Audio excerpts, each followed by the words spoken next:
Hi everyone and welcome back to my channel. So today we are going to be talking about should Etsy sellers be worried about a recession?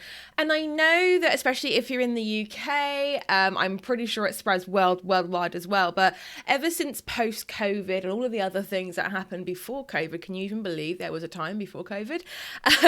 There is probably maybe going to be some financial hardship going into this end of 2022 and maybe looking into 2023 as well. And I know that quite a lot of you have been asking me, Steph, should we be worried? Like, is there anything we should do to prepare ourselves now? So what I've actually done is I've put together some key points and bits of advice from days gone by when there has been financial hardship before. Okay, so I've put together this bit of advice for you. And just before we get into that, if you could like and subscribe to my channel, like this video, and leave a comment below. Tell me how you're feeling about the upcoming recession as someone who has a handmade business.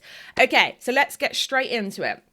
So the first thing to really know, and I really want you guys to just make sure that you are aware of this and it really sinks in, is that there has been some kind of financial hardship. I'm not saying recession, and obviously it does depend on where you live, but there has been some type of financial hardship. So like, for example, if you're based in the UK, we have had Brexit, we have had COVID, we have had parliamentary issues, we have had government issues. Like, I'm pretty sure for the last 8 to 10 years, there has been some kind of financial hardship. And a real big question to ask yourself is, do you really believe that there has been no companies that have thrived, survived, and even started up within the last 8 to 10 years? Because the answer to that is no. If that was the case, then like everything would just stop. The world would just stop turning. I'm pretty sure. So I do honestly believe that businesses can thrive off of economic hardship. I think it just depends on what you do, what things you put into place. Okay, so the first one is really like a bit of a mindset thing. So the next thing I really wanted to say is that if you guys are like, you're not really putting much effort into your Etsy shop, or it's just kind of running in the background, now more than ever, it's really important to have some kind of side hustle where you have some level of control over the income that comes in. Because let's be honest, if you guys have a 9 to 5, right, you don't have any control as to when people might be laid off, when something might happen. Okay, so that would be one of the biggest things that I would say, is that now more than ever, it's really important to have some kind of side hustle. And Etsy is literally the perfect way to do this, because you can get started, and even if you've got a shop, like I said, that's perhaps not performing as well, relaunch it. We actually do have a 30 days to a kick butt Etsy shop launch or relaunch plan, depending on where you're coming at it from, below in the comments, and it's completely free, so take advantage of that. We also do have the conversion rate masterclass. Okay, so that is going to teach you how to increase your conversion rate and make more Etsy sales in the process by not having to hustle like a maniac for every single view and visit coming into your shop. The link for that is in the description box below.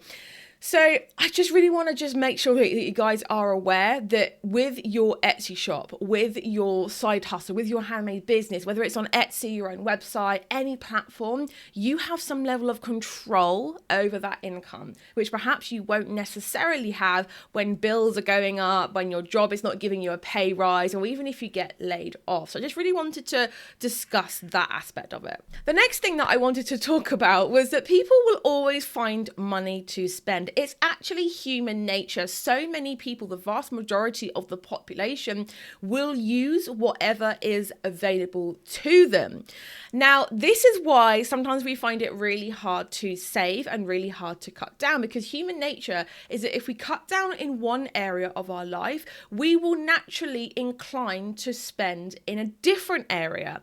And this is all to do with the fact that we will always be at a certain level of spending, a certain level of income that we're comfortable with, and it pushes us outside of our comfort zone to spend more or less.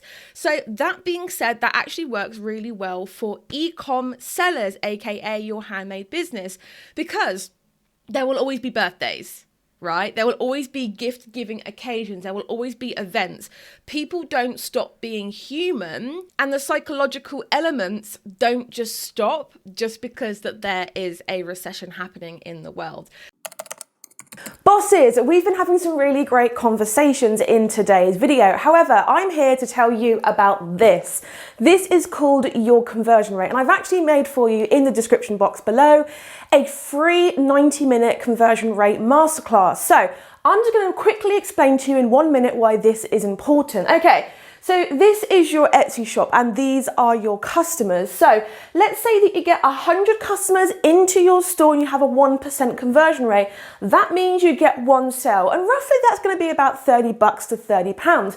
But what happens when we increase that conversion rate to 2%, 3% and above? This suddenly doubles, triples, quadruples without you having to change anything. Now, getting customers into your store costs time, effort, and money. But what if you didn't have to change this, you didn't have to change your shop, all you had to change was this conversion rate? That is what I'm going to be teaching you in today's masterclass. So whether you're a newbie or a seasoned Etsy shop owner, get yourself down below and register for that masterclass so you can increase this number. Back to the video. So I really want you guys to just become aware that people don't stop spending just because there is a recession. And there's another point that I wanted to tack onto this, was that at this point, I've been in retail for about 15 years. So I have lived through the 2008 economic crisis and all that lovely stuff that transpired then. And people don't stop spending. You just need to do a better job at convincing them to spend. Now, I hate using that word, but it's a word that we can all understand. You have to do a better job at gaining their trust and getting them to spend with you. So what does that mean? It means warming them up more on social media. Email lists now more than ever is really, really important. What it means is that basically you have to put your brand's best foot forward. You can't just expect people to come and find you and automatically spend with you anymore, because it doesn't work like that when there's times of economic hardship. The next thing I really wanted to say was that and it's more of a kind of practical thing, but to protect cash flow. Okay, cash flow is king in a business.